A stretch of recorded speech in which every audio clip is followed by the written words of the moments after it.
Alright guys, Jameson and Alex here. Today we are talking about the Couatl Herald Fighter. Yes. This is from Griffon's Saddlebag, Book 1.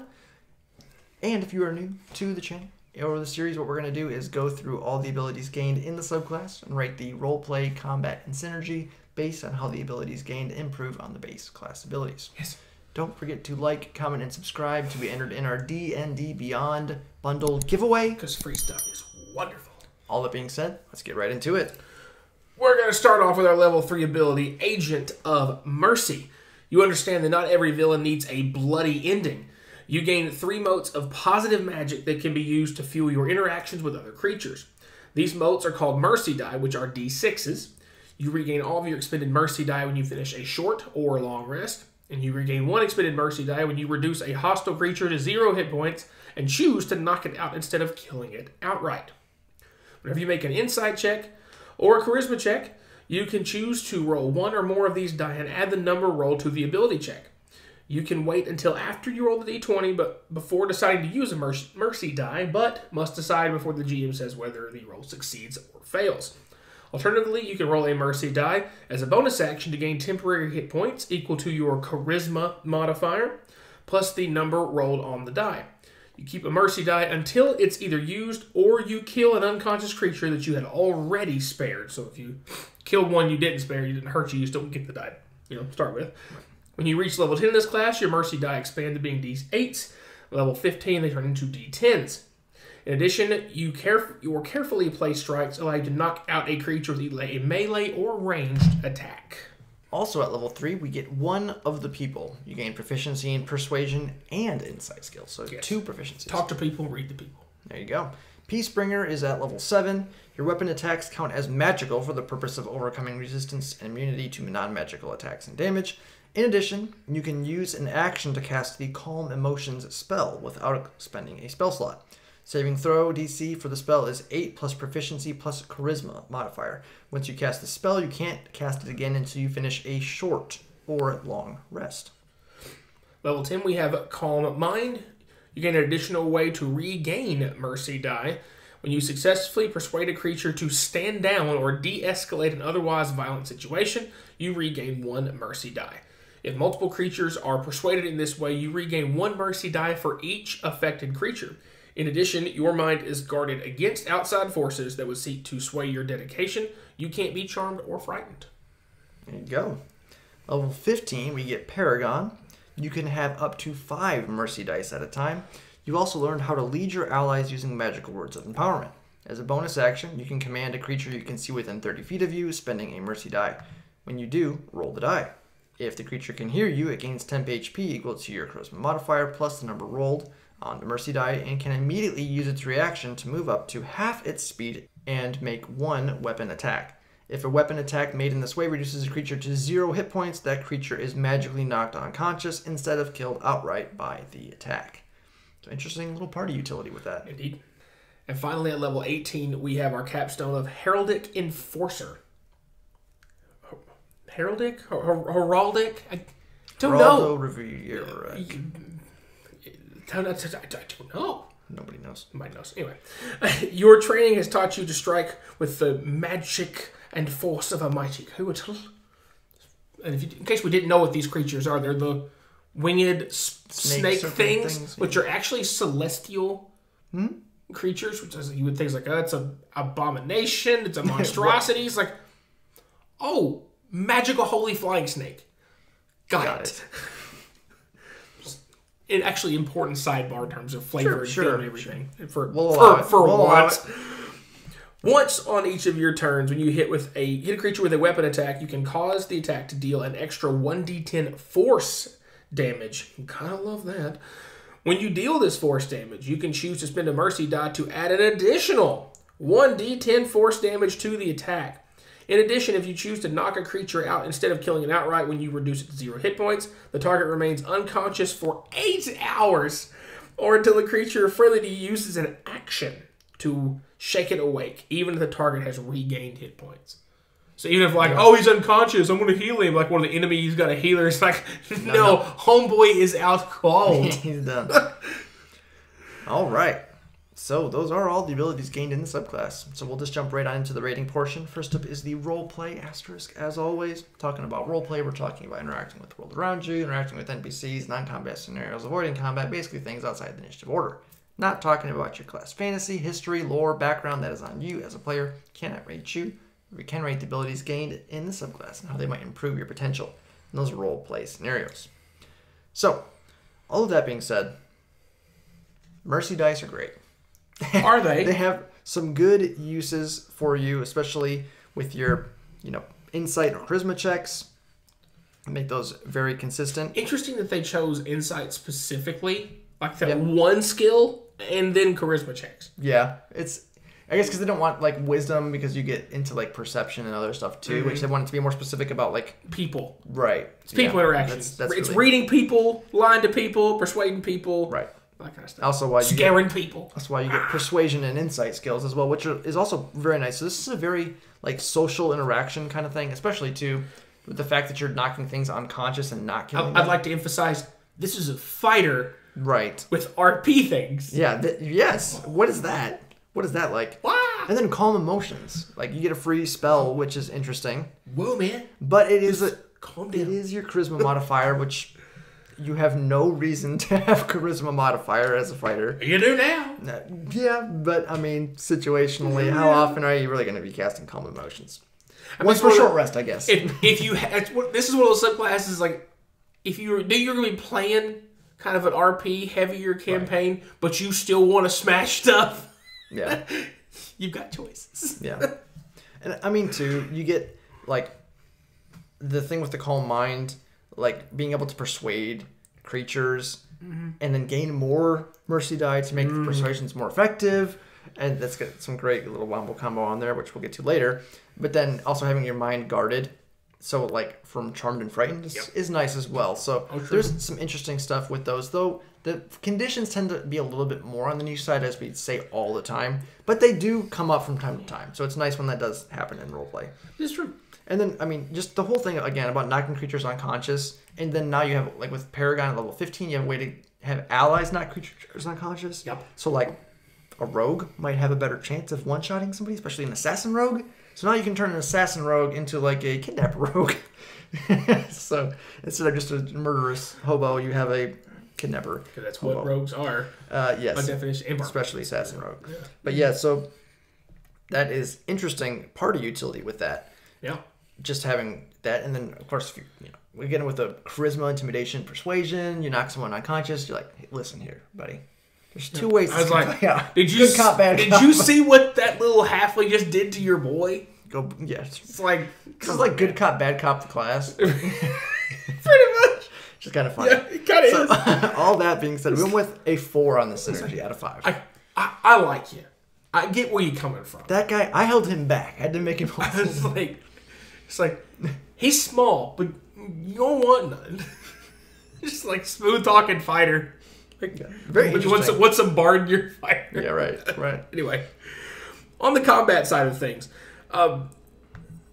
it's again you have to think past the fact that base fighter is very good in combat because it is fighter, and you get to swing the sharp stick or the very heavy blunt stick all the times, and then more times if you would choose to do so. So we have to figure, okay, what is the subclass actually letting us do besides hit everything all the time as many times as we want? It's being controlled with it. So the mercy dice themselves at the initial part aren't really helping you in combat at first, right? Except for the fact that you can use it melee or ranged attacks. It lets you kind of lean into building either way as far as that goes. But really, we don't see much direct combat effectiveness change until we get... there's the temp HP you can do, too, which it can come into play. You do the temp HP for using your mercy die that way. I guess. I'm thinking more it's so much RP there. There is. It is your charisma modifier though, which plus your the number you roll on that thing. So it's not a ton. It's very little of it. So there is some temp HP. Before that, even the 7, you get your weapon attacks, overcoming magical and resistance, all that kind of stuff from damage immunities and whatnot. And then we have to get on down to 10. Yeah. So like I said, a lot of the combat is, late coming online. You're thinking like, yeah, but once we get there, we start having a whole lot of fun because we can't be charmed or frightened. The later you go, the more things can do certain things like that. Right. There's an interesting way of you kind of talk between that wonderful little gray line between RP and combat. Mm-hmm. There's a very, very, very thin gray area that this subclass really tries to like. I'm gonna live right here. It's like because if we want to fight you, we're gonna fight you. But if I want just to not fight, I'm gonna try to not fight. Like you become like the built-in party strategist here. Yeah. Of like when do you want to engage in combat and when you don't want to? Because if it benefits you, go for it. If not, you can try to get your mercy die back, but let's right. I know he called your woman hideous, but like he didn't know what he's talking about. He can't see that well. How many fingers? See, he can't count either. You talk your way out of some situations. 15 and 18, we get a lot more of our combat potency. 15, bonus action. Command somebody within 30 feet of us. We get to do some extra stuff, and they gain some temporary HP. And it's charisma modifier plus your number roll, and they can do an immediate extra attack. Rogue. Yeah, right. Exactly. That's the most potent thing I can imagine you doing is like extra ways. Extra sneak attack. Right. By itself. Wonderful. And again, that's... I mean, paladins too are a decent option with smites and stuff if they want to get an extra smite in a round. I mean, barbarian happens to get a brutal critical. Yeah, so sure. Violent too. But anyway, there's no limit to how much you can do this as long as you've got your dice. So there's no do this proficiency bonus uses per day, twice per short rest, all that kind of stuff. As long as you got die to spend and the scale up to 5, right, you can do this relatively often. And the temp HP doesn't go away. It just they get temp HP until it's gone. Yes, which is great. It's not like until the end of the turn or for a round or whatever else. It's there, so it's not a bad thing, especially if you're going to send somebody to immediate attack. They'll maybe draw some attention because they just whack somebody an extra time. Finally, when you get to 18, you get to do what you're better at already. Yeah, you're hitting a bunch of times. As long as you hit once with your 37,000 attacks, you get to do every turn. One of those is going to extra 1d10 force damage. Great. Arguably the best damage type in the game. Probably is.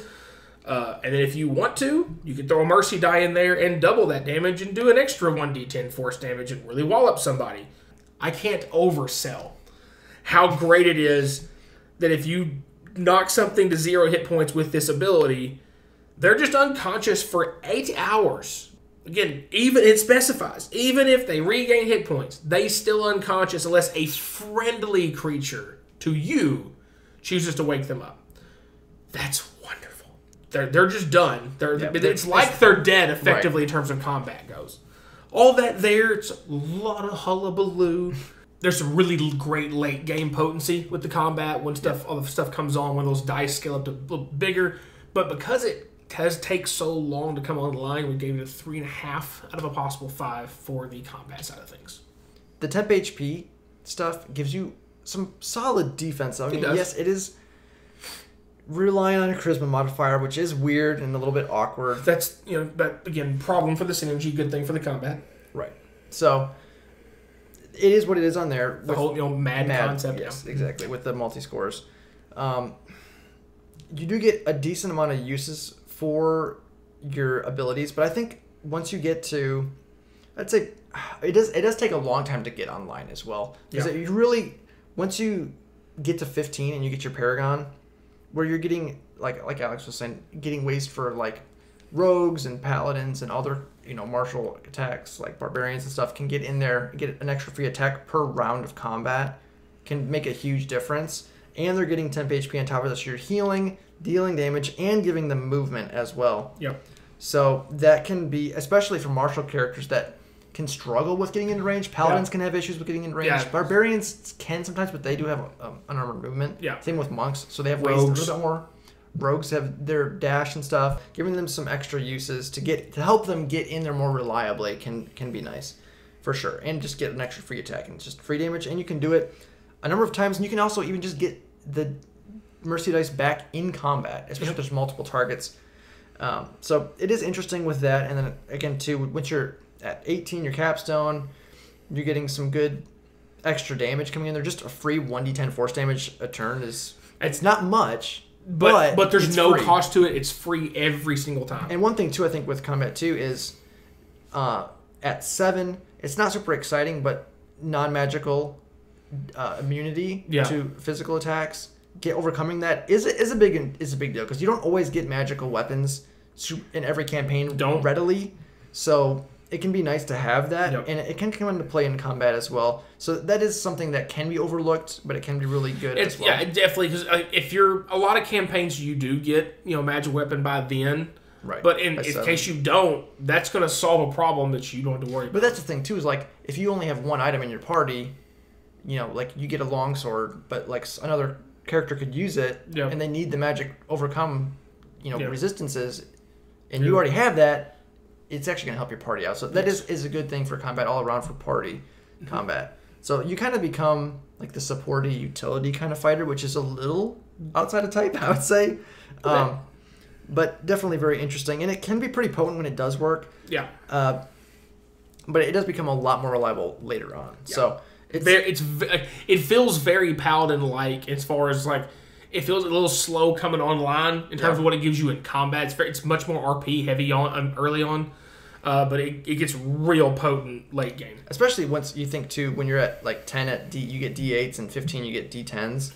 And if you do decide to kind of, give up some score, maybe you go like ranged fighter, and so you can kind of give up con and not feel quite as bad about it. I mean, you're not a sorcerer, wizard, warlock kind of deal. You have a decent hit die to work with. You D10 to start with. So I say decent. It's like the best, unless you're barbarian. Really is all it is, because no one else has you got that B plus hit die. Yeah, it's not a B, it's a B plus. Yeah. So it's okay a little bit to be able to do that. So it could be an interesting option to go ranged, which could make it a little bit more reliable if you go with charisma, which could make some of your other abilities much more potent as well, which is nice. That being said, you get some good utility, but it is quite limited. Yeah. Is that. So we went with a 3.5 out of 5. Some interesting options, but again, especially in circumstances where you maybe aren't super excited about sparing someone, could be a little awkward. But it says that you lose the mercy die if you kill them. Mm-hmm. So you could knock him out, and then, Barbarian over there just goes and finishes him. I told you not to kill them. I'm sorry. But yeah, so there's some ways to get around it, I guess, from that side of things. So very interesting kind of outside type. It's like when it does work really well, but it does take time to get up to that point. Yeah. Because it's really defensive early on. And then it's not till later on that you get the more offensive capabilities. Yes. But yeah, that's going to be all for today. If you enjoyed the video, don't forget to like, subscribe, hit the bell notification so you know all of our new videos are coming out. Make sure to check out our sponsor in the link down below. And as always, thanks for watching. Go digital this winter. Immerse yourself with the latest release, Lore of Aethera, The Lost Druid. This science fantasy adventure uses cinematic storytelling to bring you a fully immersive experience. There's also the stunning islands of Sina Una, inspired by Filipino mythology and culture. Embark on an epic adventure as birds and other woodland critters in Humblewood. Hundreds of new magic items for your adventure with the Griffon Saddlebag PDF. Check out the Humblewood and Heckna STLs. Support the channel by going to hitpointpress.com for all of your 5e needs.